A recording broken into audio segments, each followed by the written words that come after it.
Hoy, como presidente, asumo el compromiso como nunca antes. Me van a ver a mí y a mi equipo de gobierno trabajando y luchando. Se cumple el primer año de gestión de Horacio Cartes al frente del Ejecutivo y lo que se celebraba como la vuelta del Partido Colorado al poder tuvo sus primeros roces al conocerse el nombramiento de un gabinete en el que se priorizaba el aspecto técnico, con esta particularidad. Los designados eran expertos en las áreas ministeriales y tenían poca o casi nula experiencia política partidaria. Tengo la tranquilidad que este primer esfuerzo que le estamos mostrando va a ser el inicio de una historia que queremos todos los paraguayos, un gobierno para todos. Allí radicó el primer punto de análisis respecto a lo que sería la gestión de Cartes en su gobierno. La relación con un partido colorado ávido de volver a las prácticas prebendarias, un pueblo acostumbrado a cierta forma de gestión de gobierno versus una necesidad de sanear las arcas del Estado, ya que de acuerdo a las expresiones de los encargados, asumían su mandato sin recursos, ni siquiera para financiar las necesidades prioritarias. En los primeros días de gestión de Cartes, esta relación tirante entre gobierno y ANR se planteaba como fuertes rumores, pero de los que nadie se hacía cargo. Incluso ondearon banderas negras como señal de protesta en alguna seccional. No obstante, con el nombramiento en cargos de confianza de algunos políticos tradicionales allegados al oficialismo partidario, este punto pasó a segundo plano. Un hecho resaltante de la gestión de Cartes desde el análisis político tiene que ver con la batalla incesante entre las figuras del entorno, quienes aparecían como los más cercanos al primer mandatario y que tuvieron hechos que lo relegaron de ese sitio de privilegio. Uno de los más destacables fue el senador Julio Velázquez, quien asumiera la presidencia del Congreso en el primer periodo. Ahora está distanciado de Cartes, criticándolo abiertamente por la falta de espacios de poder para sus correligionarios. Otros actores políticos colorados que tuvieron denuncias que los alejaron del entorno presidencial son el diputado José María Ibáñez, principal defensor de las posiciones oficialistas en la Cámara Baja, quien fuera salpicado por un escándalo en un presunto hecho de corrupción, habiendo sido denunciado por designar en la Cámara de Diputados a personal que prestaba servicio en su quinta y cuyos salarios eran descontados por su entorno familiar. Quizá el caso más impactante haya sido el del senador Juan Carlos Galaverna, actor central en la modificación de los estatutos partidarios que le permitían a Horacio Cartes ser aceptado como candidato de la ANR, pese a no tener los años de afiliación requeridos para el efecto. En ese caso, querido Calé, te digo que siempre lo he dicho en público y en la intimidad. Disfruté siempre de tu amistad. Andere y Cuapora, que no soy mal agradecido. Galaverna tuvo amores y desamores con Cartes, tanto que fue obligado a crear una lista propia para ingresar a la nómina oficial del Partido Colorado al Senado.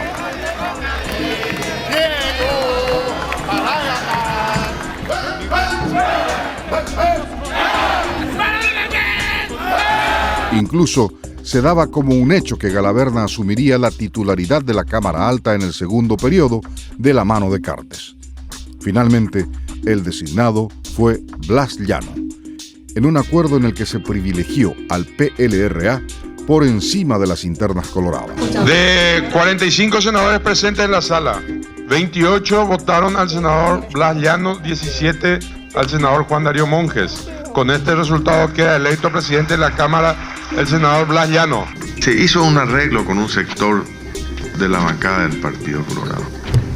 Yo creo que en democracia los arreglos constituyen una práctica frecuente. En estos momentos, las acciones políticas de Calé están por el piso, luego de la difusión de una serie de videos donde se dañó seriamente su imagen pública. Hace décadas que respeto a las putas con carterita revoleante en las esquinas de las ciudades de nuestra patria o de cualquier ciudad del mundo. Y aborrezco a las putas con escapular.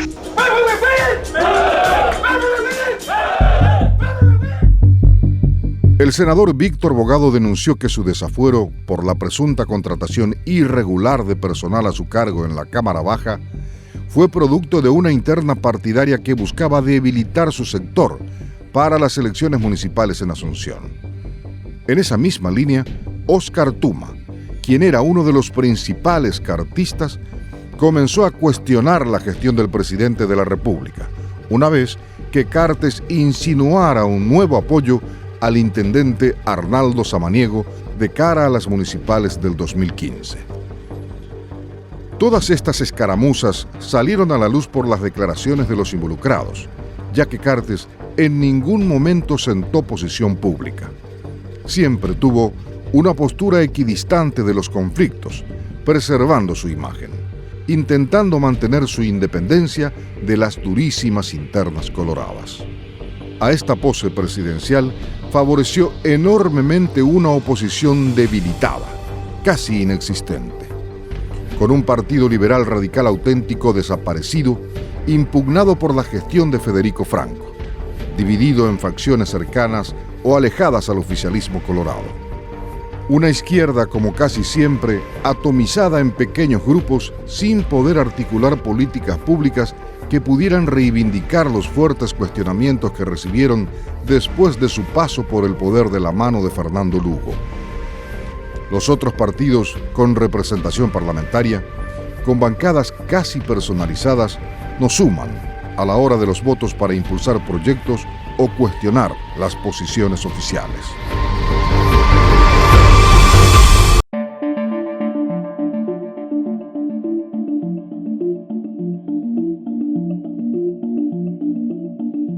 El poder real de Horacio Cartes se vio reflejado en el Congreso, en donde las principales leyes que fueron planteadas por el Ejecutivo tuvieron un tratamiento ágil, siendo aprobadas sin mayores inconvenientes con el simple hecho de cumplir trámites formales. La modificación de la Ley de Defensa Nacional para buscar resultados más efectivos contra el Ejército del Pueblo Paraguayo, la Ley de Responsabilidad Fiscal y la emblemática Ley de Alianza Público-Privada, con la bendición del Ejecutivo, no presentaron mayores objeciones en el Parlamento. Apoyado en una mayoría cómoda en diputados con 43 legisladores de los 80 y una mayoría simple en el Senado con 19 congresistas, facilitó la obtención de números para la vigencia de las normativas más importantes propugnadas por el Ejecutivo. La mano de Cartes se reflejó no solamente en estos proyectos, sino en la reciente aprobación de venta de bonos del Estado por $1.000 millones, o en la variación radical en el tema Metrobús y la Ley de Acceso a la Información Pública, que inicialmente tenían oposición en ambas cámaras, pero que finalmente fueran aprobadas por mandato del presidente de la República.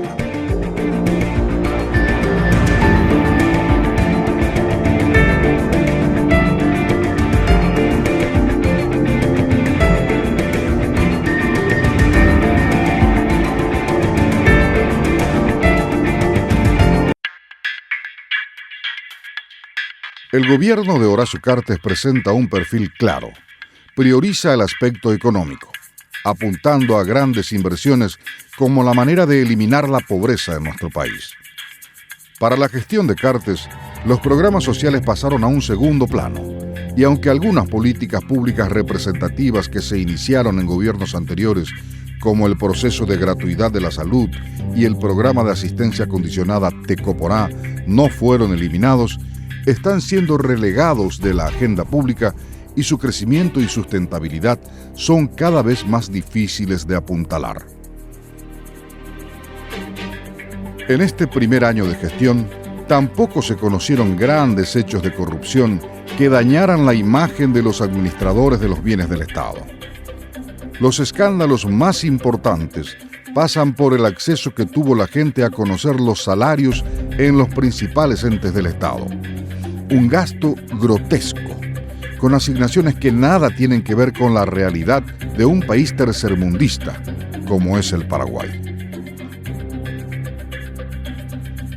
A pesar de que este punto se puede atribuir como un logro positivo de la administración de Cartes, se puede partir de allí para analizar mejor las prioridades económicas de su gestión. Al tiempo de conocerse los montos de sobresueldos y gratificaciones que pudieran ahorrarse, que rozan los $400 millones mensuales, y sin apuntar a una reforma tributaria en donde se grave realmente a los grandes productores de granos en el país, se endeuda al país con la emisión de bonos soberanos por $1.000 millones a 30 años. Económicamente, es un hecho auspicioso que la imagen de la macroeconomía nacional sea positiva para conseguir un crédito en estas condiciones ventajosas. Sin embargo, pensar en la ejecución de estos fondos que pudieran utilizarse discrecionalmente sin haber conseguido logros importantes en el combate a la corrupción y el prebendarismo estatal, genera grandes dudas respecto al futuro económico del país, con el temor que traen los ejemplos regionales de mala administración de los recursos estatales.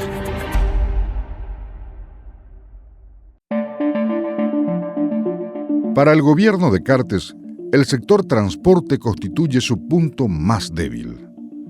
Ni la manifestación de maestros solicitando una variación en la escala jubilatoria, ni los productores de soja que no querían que se cree ningún gravamen para el sector, ni los propios seccionaleros, ofuscados con la falta de acceso a cargos después de haber trabajado para la asunción de Cartes al frente del Ejecutivo, consiguieron mover la agenda oficial. En todas las negociaciones con estos sectores, la posición del gobierno se mantuvo invariable. No fue así con los empresarios del transporte, que consiguieron un combo interesante. Por un lado, la comunicación oficial apuntaba que el precio del pasaje no subiría, se mantendría en 2.400 guaraníes. Pero en menor medida se difundió la otra parte, la compensación a los transportistas. Los empresarios se aseguraron unos 100 guaraníes de subsidio por boleto, que representan unos $700.000 mensuales para el sector, como mínimo por un año si es que no existen variaciones en el combustible y el dólar. Hablamos de unos $8.400.000 por estos 12 meses. A esta cifra debemos sumar la compensación de $30.000 por cada unidad que adquieran los empresarios del transporte. Se estima que serían 500 los vehículos adquiridos, lo que arroja la para nada despreciable suma de $15 millones para el sector.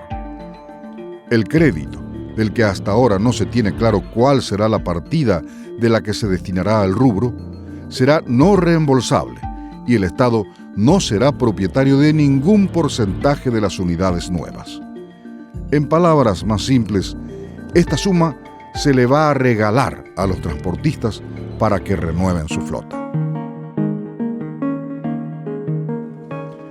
En contrapartida, ante políticas públicas sociales prácticamente inexistentes o poco visibles, los números de la pobreza que se presentaron como resultado de la gestión de gobiernos anteriores y de los cuales sacaron pecho los actuales representantes del Ejecutivo, presentaron un revés inesperado. Las aguas de los ríos del país crecieron y crecieron, dejando una cifra de casi 300.000 damnificados que sobreviven gracias al asistencialismo oficial y la solidaridad de la gente, ya que hasta el momento los programas que apunten a paliar los grandes problemas de infraestructura, acceso a empleo y vivienda no fueron planteados como las alternativas de un porvenir mejor para miles de compatriotas. Como resultado de esta realidad social paraguaya, no se puede olvidar la cantidad de hechos de inseguridad que conmueven a la ciudadanía.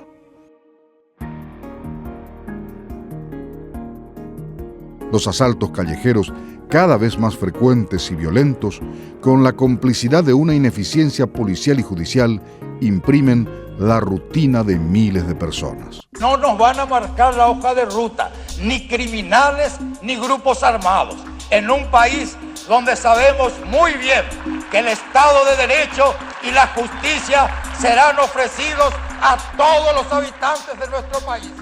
El Ejército del Pueblo paraguayo no marcaría la agenda del presidente, había señalado Cartes. Sin embargo, a horas de asumir la titularidad del Ejecutivo, estallaba la primera intervención sangrienta de este grupo delictivo.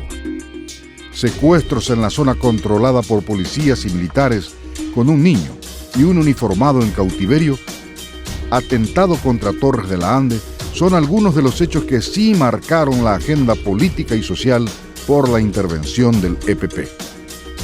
Hasta el momento, las acciones son insuficientes y los cambios en las cabezas, tanto policiales como militares, de las fuerzas de tarea conjuntas, no hicieron más que aumentar la ansiedad buscando resultados que aún no llegan.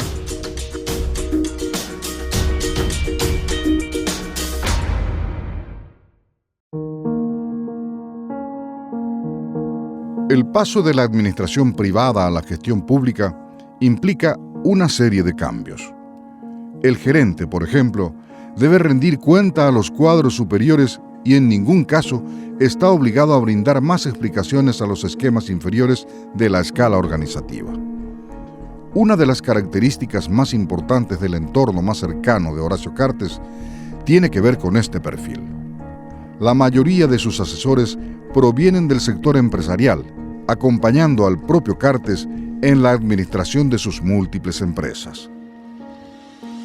Tal vez allí radica el grave problema que presentó la administración de Horacio Cartes en su comunicación oficial. No fueron pocos los incidentes que enfrentaron los guardias presidenciales con los periodistas destacados a la cobertura de las actividades en donde estaba presente el primer mandatario. En una de estas escaramuzas, una periodista de la propia Secretaría de Comunicación Oficial, SICOM, fue víctima de los abusos por parte de los guardias. Sin embargo, la periodista no pudo dar su versión del caso por recomendación del entorno. Las conferencias de prensa, una forma de dar a conocer las acciones del Ejecutivo, fueron cortadas. El estilo implementado actualmente es el de esporádicas presencias para dar mensajes oficiales en donde se da lugar a 3 preguntas. Más que eso no se puede conocer de lo expuesto por parte del presidente. La última convocatoria fue para anunciar la colocación de bonos soberanos por $1.000 millones. En esa misma convocatoria, ni el entorno comunicacional de Cartes conocía a profundidad los detalles de lo que se iba a dar a conocer. Un caso similar se dio con el anuncio del acuerdo con los transportistas.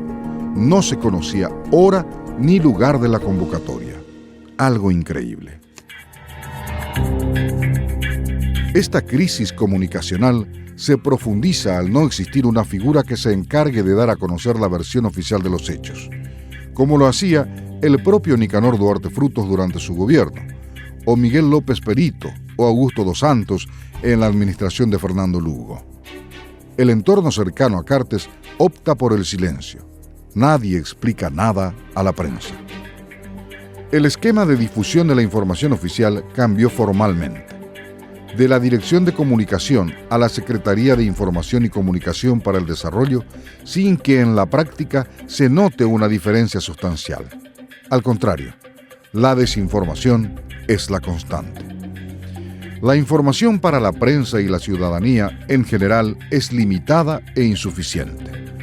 Lo que antes se conocía con antelación ahora pasa a segundo plano, desde la agenda presidencial hasta los decretos firmados por el titular del Ejecutivo, sin olvidar un caso de censura en la televisión pública como el que sufrió el grupo musical Cultura Nativa, quienes, en una presentación, empezaron a realizar algunas críticas por lo que fueron sacados del aire.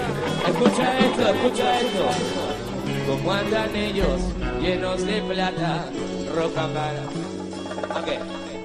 Largos discursos, no dicen nada, solo nos saben engañar. Y la historia de un nuevo día se repetirá. Que el rico es más rico, al pobre no lo dejan progresar. Sin corrupción nada.